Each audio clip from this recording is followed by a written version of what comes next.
Hello guys, आज के इस वीडियो में हम बात करेंगे ऑन द कंट्री के बारे में। ठीक है, जो कि एक एडवांस इंग्लिश स्ट्रक्चर है। मुझे पता है आप में से बहुत कम लोगों को पता है इसका यूजेस के बारे में। ठीक है, आज की इस वीडियो में हम इसके बारे में बात करेंगे ऑन द कंट्री कहाँ पे यूज होता है एंड इसको आप कैसे यूज कर सकते हो एंड इसका सेंटेंस बनाने का स्ट्रक्चर क्या होता है। सारे चीज़ आज की इस वीडियो में मैं आपको बताऊँगा एंड आपको मैं कुछ एग्जाम्पल भी बताऊँगा कि आप इसको कैसे यूज कर सकते हो। ठीक है, एंड आप भी अपनी तरफ से कुछ सेंटेंस बना लेना। ठीक है, ठीक है गाइस, तो सबसे पहले हमको पता होना चाहिए ऑन द कंट्री का डेफिनेशन। ठीक है, आखिर ये ऑन द कंट्री होता क्या है। ठीक है, सबसे पहले हम इसके बारे में जान लेते हैं। ठीक है, तो ऑन द कंट्री का डेफिनेशन होता है, देखो, it's use when you do not agree with somethings और you are thinking just opposite of that. ठीक है, जब आप किसी चीज़ को एग्री नहीं करते हो किसी के साथ, यानी कि आपका जो ओपिनियन है वो अलग है। ठीक है, आप उससे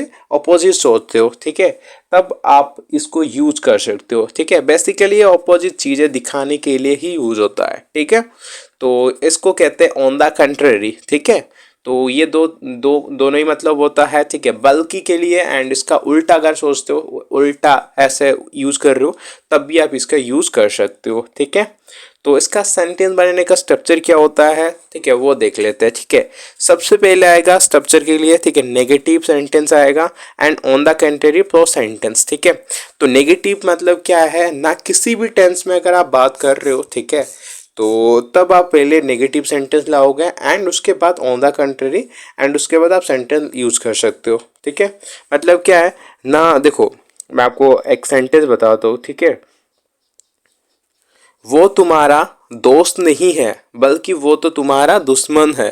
ठीक है, ऐसे नेगेटिव सेंटेंस पहले आएगा। ठीक है, वो तुम्हारा कौन है, दोस्त नहीं है, बल्कि बल्कि ऑपोजिट है वो, है ना।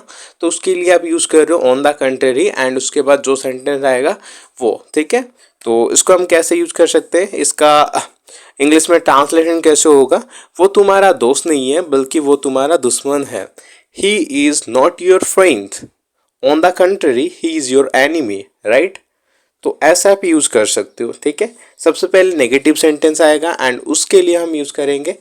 ठीक है, सबसे पहले नेगेटिव सेंटेंस एंड उसके बाद बल्कि के लिए हम यूज करेंगे ऑन द कंट्री एंड उसके बाद जो भी हमारा सेंटेंस होगा उसको हम कहेंगे। ठीक है, एंड नेक्स्ट हम देखेंगे, मैं तुमसे नाराज नहीं हूं बल्कि मैं तुमसे शुक्रगुजार हूं। ठीक है, मैं तुमसे नाराज नहीं हूं, नेगेटिव सेंटेंस पहला आएगा। ठीक है, I am not angry with you, on the country I am thankful to you. ठीक है, सो इसको भी आप यूज कर सकते हो। ठीक है, आपने कहा था ये काम बहुत आसान है बल्कि ये तो बहुत रिस्की है। ठीक है, आपने कहा था ये काम तो बहुत आसान है, you say that this work is easy, on the country it's very risky. वो तुमसे प्यार नहीं करती बल्कि वो तो तुम्हारा प्रॉपर्टी से प्यार करती है। ठीक है, वो तुमसे प्यार नहीं करती बल्कि वो तुम्हारा प्रॉपर्टी से प्यार करती है। ठीक है, she doesn't love you, on the country she loved your property, she loves your property. ठीक है, वो भोला बाला नहीं है बल्कि वो तो चालाक है, राइट।